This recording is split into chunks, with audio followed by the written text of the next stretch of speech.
তাদেরই খেলাতে তাদেরই মাঠে ভয়ঙ্করভাবে হারিয়ে দিয়েছে। দাঁড়িয়ে দাঁড়িয়ে দেখলো, টু শব্দটিও করতে পারলো না। কিভাবে সম্ভব হলো এই অসাধ্য সাধন? কর্মকর্তাদেরও ঘাম ছুটে যায়। আর শুধু তাই নয়, চোখের সামনে দিয়ে বুক ফুলিয়ে শক্তি বহুগুণ বাড়িয়ে দিয়েছে। উপরওয়ালা যদি কাউরে আসলে তুলতে চায়, দুনিয়ার জমিনের সকল মানুষ মিলা তার ঠ্যাংটা টাইনা হাতে কিছু ময়লা নেওয়া ছাড়া আসলে আর কোনো কিছু কিন্তু আদায় করার সুযোগ থাকে না। কি পরিমাণ যে পজিটিভ একটা জায়গায় নিয়ে গেল মাধ্যমে আপনি বিশ্লেষণটা শুনলেই বুঝতে পারবেন। জামাত শিবিরের জন্য রাজনীতিতে মহা সুখবর। একটু অবাক হবেন শুনলে, এক্সেপশনাল আলোচনা। জামাতের জন্য অসম্ভব অনুকূল পরিবেশ তৈরি হচ্ছে। খালি চোখে এটা দেখছেন না, আমি আপনাদের চোখ খুলে দেব। জামাতের জন্য সমস্ত বাধা দূর হয়ে যাচ্ছে। আমরা সেই জন্যই বলছিলাম নৌকার ধানের শীষ দুই সাপেরই একই বিষ। বিএনপির সুযোগ ছিল জনতার শক্তির উপরে ভরসা করে এই ফ্যাসিস্ট কাঠামোর বিরুদ্ধে দাঁড়ানো, এই ফ্যাসিস্ট কাঠামোকে বদলায় দেওয়ার, ভেঙে ফেলা। তারা সেটা করলো না, তারা সেটা করেনি, বরং এটাকে শক্তিশালী করলো। তারা আরেকটা বিএনপির অধীনে হাসিনার মতো একটা শাসন চায়, একটা ফ্যাসিস্ট শাসন চায়। এই দুই গণবিরোধী শক্তির হাত থেকে মুক্তি আমাদের আজাদি। ইনকিলাব জিন্দাবাদ।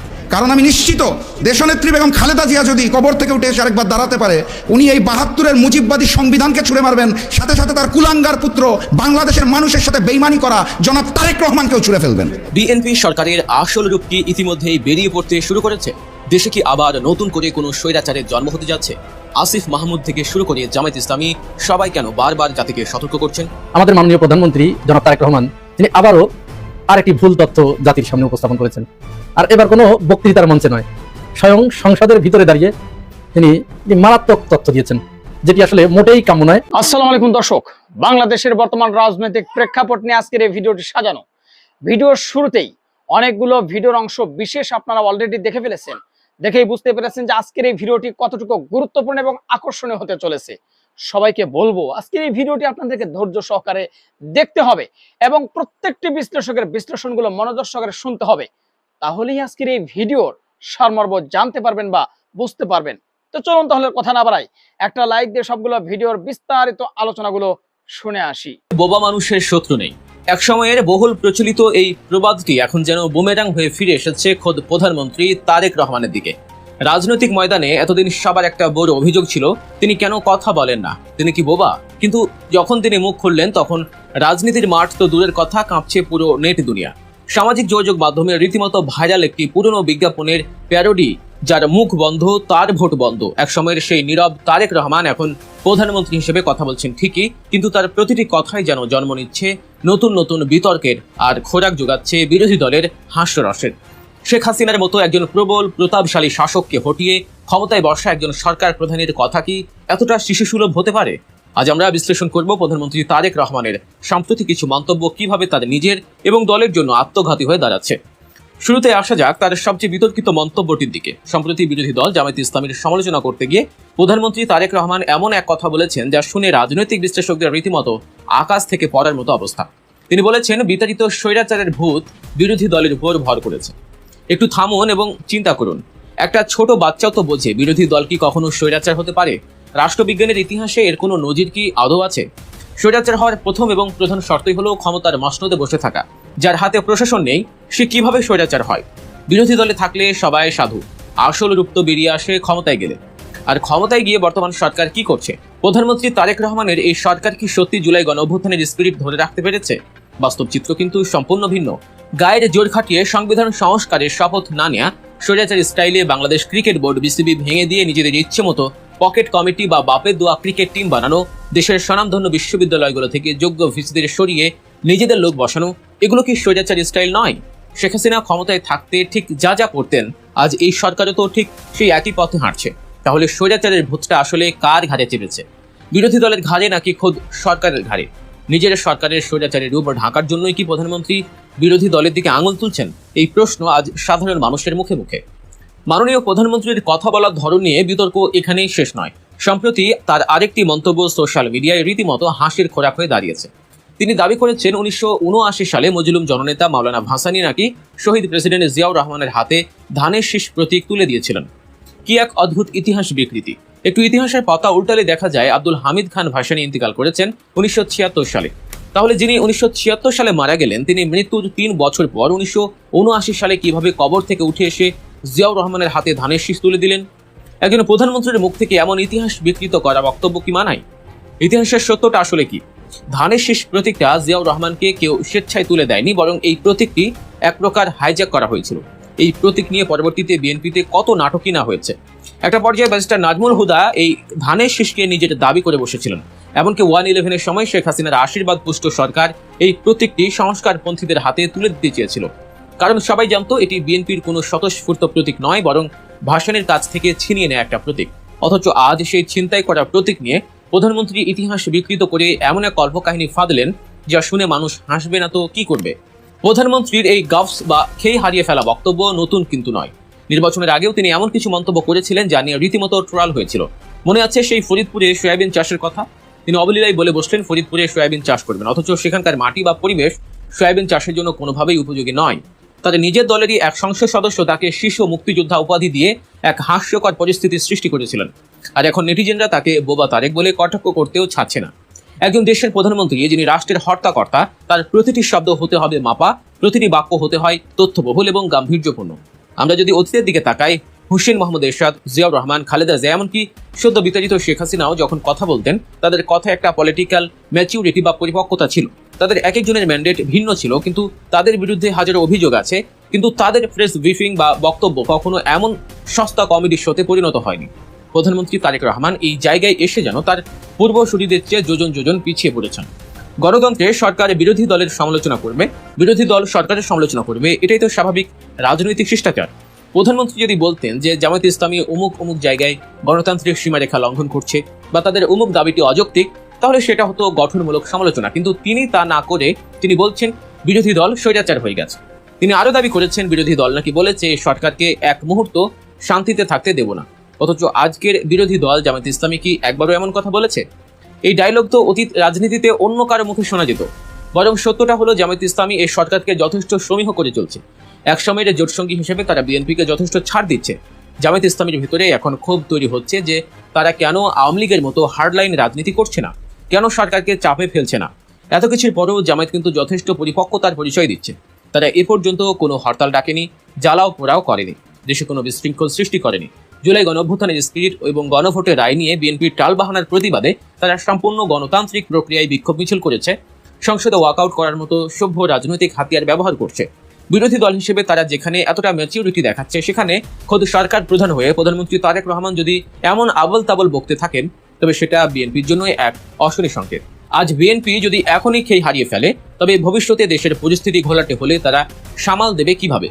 প্রধানমন্ত্রীকে মনে রাখতে হবে কথার সামান্য ভুলে কিভাবে তাসের ঘরের মতো ভেঙে পড়েছিল শেখ হাসিনার মসনদ। শেখ হাসিনা শুধু একটা ভুল কথা বলেছিলেন, মুক্তিযোদ্ধাদের নাতিপুতিরা চাকরি না পেলে কি রাজাকারের বাচ্চারা চাকরি পাবে? এই একটিমাত্র বেভাস কথা, একটিমাত্র অহংকারী বাক্য গোটা দেশে এমন এক স্ফুলিঙ্গ জন্ম দিয়েছিল যা তাকে ক্ষমতাচ্যুত করে দেশ থেকে পালাতে বাধ্য করেছিল। তারেক রহমানের প্রতি তাই রাজনৈতিক বিশ্লেষকদের একটাই পরামর্শ, আপনার প্রতিটি কথা হওয়া উচিত মাপা, ভেবেচিন্তে এবং গঠনমূলক। আক্ষরিক অর্থেই লেজে গবরে খাদের কিনারে দাঁড়িয়ে থাকা বাংলাদেশের নড়বড়ে অর্থনীতিতে ধাক্কা দিয়ে যেন আরো গভীর এক অন্ধকূপে ফেলে দিল আন্তর্জাতিক মুদ্রা তহবিল বা আইএমএফ। রাজস্ব ও ব্যাংকিং খাতে বারবার তাগিদ দেওয়ার পরও প্রয়োজনীয় এবং দৃশ্যমান কোনো সংস্কার না করায় আইএমএফ তাদের পূর্বতন লোন স্কিমের নতুন কিস্তি সরবরাহে সরাসরি অস্বীকৃতি জানিয়েছে। তারা বলেছে তারা কোনো নতুন লোন দেবে না বাংলাদেশ সরকারকে, বিএনপি সরকারকে। এই মুহূর্তে অর্থমন্ত্রী আমির খসরু মাহমুদের নেতৃত্বে বাংলাদেশ ব্যাংকের গভর্নর সহ 14 সদস্যের একটি হাই প্রোফাইল প্রতিনিধি দল ওয়াশিংটনে আইএমএফ ওয়ার্ল্ড ব্যাংকের বসন্তকালীন সভায় অবস্থান করছেন। তাদের এই মেগা সফরের মূল উদ্দেশ্যই ছিল আইএমএফ এর পুরনো লোনের নতুন কিস্তির ছাড়পত্র আদায় করা এবং দেশের চরম ডলার সংকট মেটাতে সম্ভাব্য নতুন ঋণের জন্য দেন দরবার করা। কিন্তু অত্যন্ত রূঢ় বাস্তবতা হলো আইএমএফ বাংলাদেশের এই প্রতিনিধি দলকে কার্যত খালি হাতে ফিরিয়ে দিয়েছে। নতুন ঋণ যে আইএমএফ একেবারেই দেবে না তা নয়, কিন্তু বর্তমান রাজনৈতিক ও অর্থনৈতিক অব্যবস্থাপনার কারণে সহসাই তারা কোনো ফান্ড ছাড় করছে না। আইএমএফ কেন হঠাৎ করে এতটা কঠোর অবস্থানে গেল? এর উত্তর লুকিয়ে আছে বর্তমান সরকারের সাম্প্রতিক কিছু আত্মঘাতী এবং বিতর্কিত সিদ্ধান্তের মধ্যে। আইএমএফ স্পষ্টভাবে রাষ্ট্রীয় কোষাগার থেকে ক্ষতিগ্রস্ত ব্যাংকগুলোর আমানতকারীদের ক্ষতিপূরণ প্রদানের প্রক্রিয়ার চরম সমালোচনা করেছে। একটু লজিক দিয়ে চিন্তা করুন, দেশের ব্যাংকিং খাত থেকে হাজার হাজার লক্ষ লক্ষ কোটি টাকা লুট করে বিদেশে পাচার করেছে চিহ্নিত কিছু লুটেরা গোষ্ঠী। ব্যাংকগুলো দেউলিয়া হওয়ার পথে, আর এখন সেই ব্যাংকগুলোর সাধারণ আমানতকারীদের টাকা ফেরত দেওয়ার জন্য সরকার ব্যবহার করছে রাষ্ট্রীয় কোষাগার বা সাধারণ জনগণের ট্যাক্সের টাকা, অর্থাৎ লুটেরাদের চুরি করার টাকার ড্রাইভার চাপিয়ে দেওয়া হচ্ছে দেশের খেটে খাওয়া সাধারণ মানুষের ঘাড়ে, আপনার আমার ঘাড়ে। আইএমএফ এই বিষয়টাকে কঠোরভাবে ধরেছে। তারা খতিয়ে দেখছে রাষ্ট্রীয় কোষাগার থেকে আসলে কাদের ক্ষতিপূরণ দেওয়া হয়েছে। আর এই খতিয়ে দেখার পর আইএমএফ এর বিরক্তির মাত্রা যে চরমে পৌঁছেছে তা আর বলার অপেক্ষা রাখে না। সবচেয়ে ভয়ঙ্কর যে বিষয়টি আইএমএফ কে ক্ষুব্ধ করেছে তা হলো আগের ব্যাংক অধ্যাদেশ বাতিল করে দেশের অর্থনীতির অন্যতম শীর্ষ লুটেরা এস আলম গ্রুপকে পুনরায় 5টি ব্যাংক ফেরত দেওয়ার অবিশ্বাস্য প্রক্রিয়া। গত সরকারের আমলে এই এস আলম গ্রুপ ইসলামী ব্যাংক সহ একাধিক ব্যাংক গিলে খেয়েছিল। জুলাই গণ অভ্যুত্থানের পর মানুষ আশা করেছিল এই লুটেরাদের বিচার হবে এবং ব্যাংকগুলো রাহুমুক্ত হবে, কিন্তু বর্তমান সরকার উল্টো আগের অধ্যাদেশ বাতিল করে সেই এস আলমকে ব্যাংকগুলো ফিরিয়ে দেওয়ার পায়তারা করছে। সাথে ইসলামী ব্যাংকের সাম্প্রতিক যে অরাজক পরিস্থিতি সৃষ্টি হয়েছে, যেখানে দক্ষ এমডিকে সরিয়ে দলীয়করণ করা হচ্ছে, সেটিও আইএমএফ তাদের নজরে এনেছে।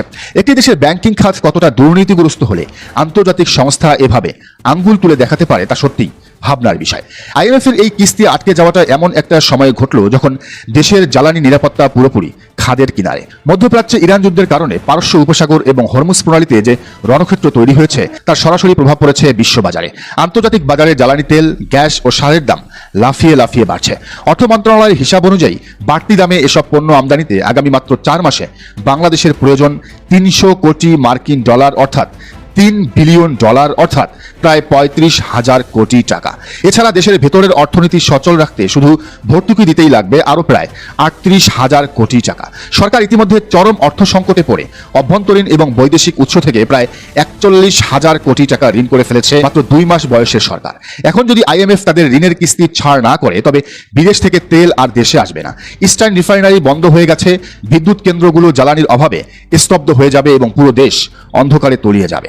এই ভয়াবহ চাপ সামাল দিতে সরকার এখন হন্য হয়ে 300 কোটি ডলার বা প্রায় 35,000 কোটি টাকার জরুরি ঋণের খোঁজ করছে। গত মার্চ থেকে আগামী জুন পর্যন্ত সময়ের জন্য বাজেট সহায়তা হিসেবে উন্নয়ন সহযোগীদের কাছ থেকে এই ঋণ নিতে চায় সরকার। এই ঋণ পাওয়া যাবে কিনা তা আলোচনা করে দেখতে ইতিমধ্যে অর্থ মন্ত্রণালয়ের সামষ্টিক অর্থনীতি শাখা অর্থনৈতিক সম্পর্ক বিভাগকে একটি জরুরি চিঠি দেওয়া হয়েছে। এই চিঠির সঙ্গে মন্ত্রণালয় থেকে একটি অবস্থানপত্র বা পজিশন পেপার পাঠানো হয়েছে।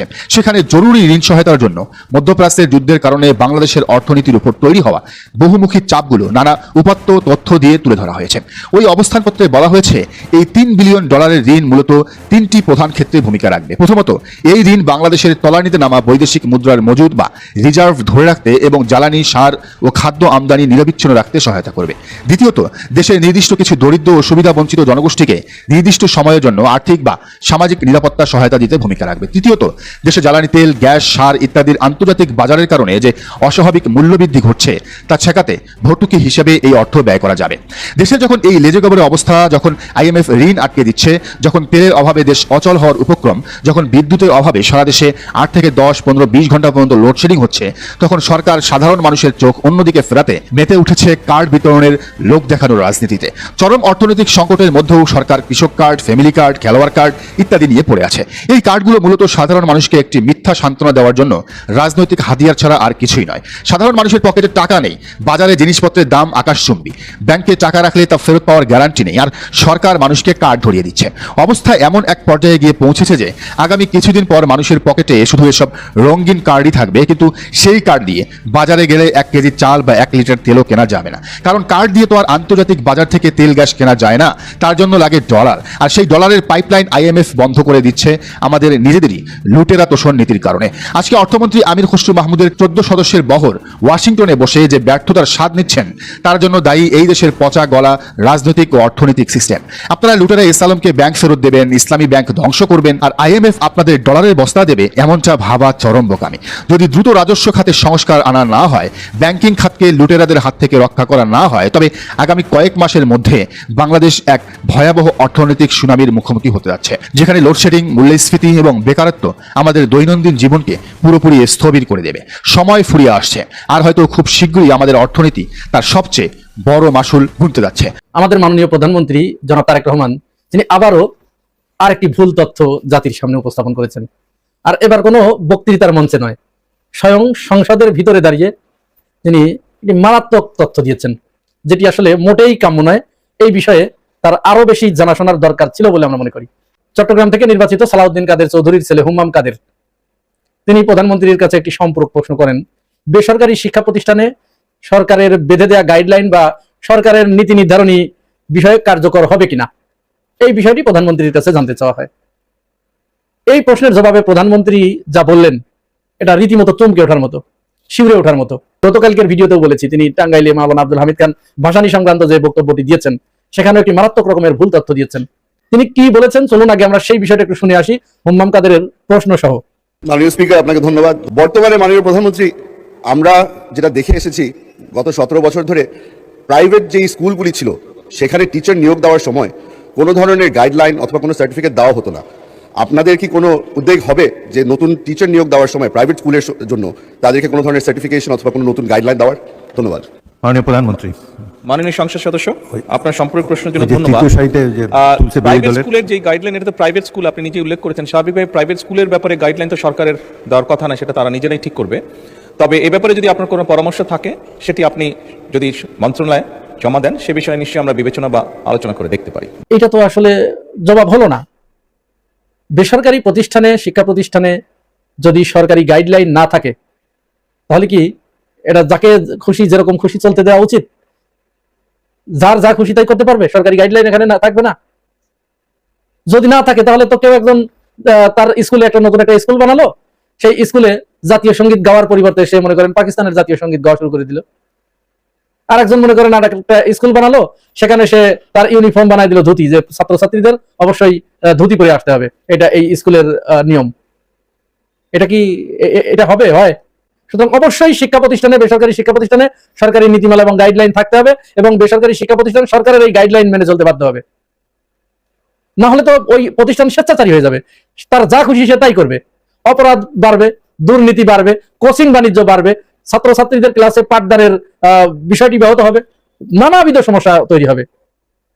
ইচ্ছা মতো তারা টিউশন ফি আদায় করবে, ইচ্ছা মতো তারা পরীক্ষার ফি আদায় করবে, ইচ্ছা মতো তারা ভর্তি ফি আদায় করবে। দর্শক, আশা করি সবগুলো ভিডিওই দেখেছেন এবং সকল বিশ্লেষকদের বিশ্লেষণগুলো মনোযোগ সহকারে আপনারা শুনেছেন। তো প্রত্যেকটি বিশ্লেষকের বিশ্লেষণগুলো শোনার পরে আপনারা কি জানলেন, বুঝলেন? অবশ্যই আপনাদের মূল্যবান মতামত আজকের এই ভিডিওর কমেন্ট বক্সে জানিয়ে দিন। আর হ্যাঁ, পারলে ভিডিওটি শেয়ার করে সবাই দেখার সুযোগ করে দিন। আর আমাদের এই channel Nasir Islamic media centre যদি আপনারা নতুন হন, প্রতিনিয়ত এ ধরনের গরম গরম খবরগুলো পেতে আমাদের এই চ্যানেলটি সাবস্ক্রাইব করে আমাদের সাথে থাকুন। ইতিমধ্যে যারা অলরেডি সাবস্ক্রাইব করে দিয়েছেন সবাইকে অসংখ্য ধন্যবাদ জানিয়ে ভিডিওটি এখানে শেষ করছি। ভালো থাকবেন সবাই। আল্লাহ হাফেজ।